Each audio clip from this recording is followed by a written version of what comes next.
Hey guys, today we're talking about Action Comics 1015. So let's jump into it and see what happens. This issue is guest starring Nomad, new character by Brian Michael Bendis. So let's jump in and see what's he doing in Action Comics and what the hell's going on. So the book starts off, we see Nomad, it's like a first person perspective, and we see her flying to, looks like Metropolis, to obviously Daily Planet, because that's where Superman is, obviously. And obviously she goes there, she kind of crashes, still trying to figure out her powers. And Superman comes on the scene, like, I can help clean up everything. She's like, I am Nomad, I need help, let's get you some help. Okay, and then Superman cleans up everything and fixes up the little guy, and it's like hot dog hair and everything, and yeah, got it. Okay, wait, so let's go to the Justice League. He's like, let's have you checked out then. Let's go to the Justice League headquarters. I forget what the place is called. Why am I forgetting what the place is called? I can't remember what the place is called. I think it's Hall of Justice. The Hall of Justice. I don't know why I didn't think of.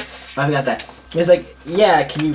He's like, hey, can we go to the Hall of Justice? We'll check you out. Figure out what's going on. He's like, here, use your feet or knees or whatever to take off. Teaching her how to take off stuff. And you see Superman flying like normally and her crying again, and eventually does kind of get it. At least a little, and then it's like, okay. He helps her down, and then they go inside to the Hall of Justice to figure out what's going on.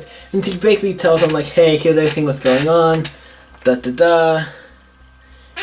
then we see the Wonder Twins who hear the help, who help around the Hall of Justice. From what I know, they just help around the Hall of Justice. We also have Ray Palmer, who's here trying to figure out what's your birth is, like, where did you're not from this Earth, so which Earth are you from? And then they show her the multiverse map, so it's like, okay, which Earth are you from? And they kind of figure that out, because they really don't know. You know, she's from a different Earth. Obviously, Batman shows up and then, like, gets her, and her powers are all under control. We find out her powers are still uncontrollable. So he has to focus to keep her energy in check or whatever for her powers.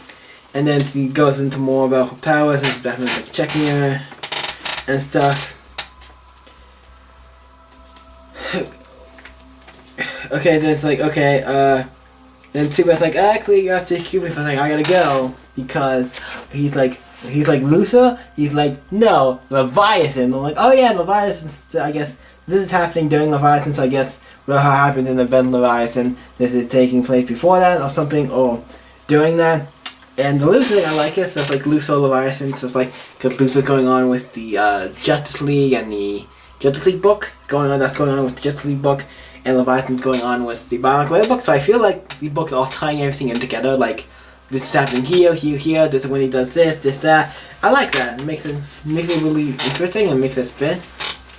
They make it fit into like feels like they all could fit them into like a timeline. You could line up everything up. That's kind of nice. And then we have, he's like, Nomad's like, what's Leviathan? Because he doesn't know yet. It's like, according to you, not you, good. So you're not Leviathan, okay. It's here from a custom warplane, like, not really. And then cuts to, we see the Red Cloud, who I don't remember if we saw in the last issue. We might have. Maybe we saw a little bit of her in the last issue, I forget. But we see her trying to take on Sworn, or May, or whatever her name is. Does it say what her name is? The Vigilante Sworn.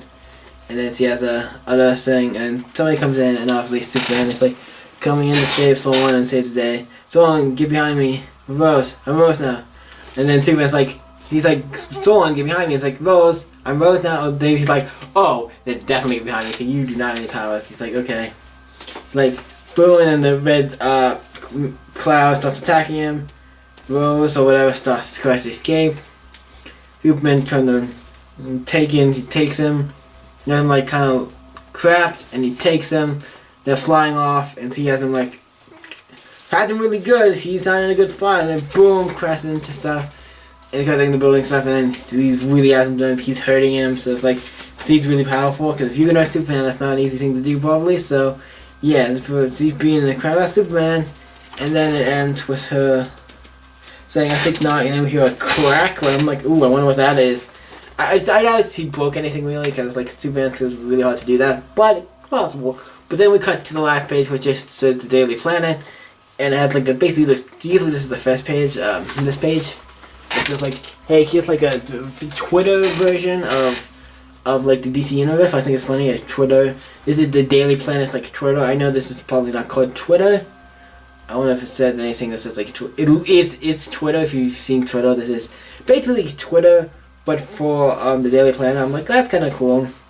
And see like a Twitter for the DC universe, like an actual Twitter, and see how it works. So it has a bunch of cool references and all kinds of stuff. In the side here, it has a bunch of stuff like on the side here, like for trends and all big event of things happening in DC universe. I think this is the fun thing I like. I'm like, I like this. I don't care what anybody else says. I like this. It's fun. It says next. Okay, Norman saves Superman from the Red Claw. So we see that Norman's gonna come and help Superman. And like, did you? That's where the book ends. I've been enjoying Action Comics. It's not my. I think this book was really good. I like Nomad's getting more stuff because after the whole book ended, I was like, okay, I know she's gonna be in Superman because I saw some stuff that I knew she was gonna be in Superman in this book. But other than that, I didn't know what she was gonna do. So it's cool to see her in this book, even though I knew she was gonna be in this book. And like, it's more than I was expecting. I'm like, okay, she's lasting. She's gonna have more than I think she is. Maybe she's gonna help fight the Red Claw in the next issue. I'm going a little tired. You like to fight the Red Claw in the next issue. I'm really excited. What do I rate this book? I gotta give this a solid. What do I rate this? Because this is a book. Brian Michael Bendis, I think, is doing a great job in Action Comics. I think the first arc. I think this arc is. What's this? Is this even an arc? Technically, it kind of is, but they don't have like part 1, 2, 3. It's not one of those kind of stories. It's just like these are all these stories that they all kind of like a thing like that, but they're not. It's really good. I would have to give this like a solid 8. I'm gonna give it a solid 8. Really good. Really enjoyed it. Had a lot of fun with this book. Check out Superman Action Comics 2015, and also this. I love this cover. It says "Stand back, fellas. I've got this." It says "No Man," and we have Superman and Batman on the cover. Kind of like shocked. I do like this cover though. This cover is really great. So what did you guys think of Action Comics 2015? Let me know in the comments down below, and let's talk about it. You guys can always stay up. And I'll see you next video, guys. Bye.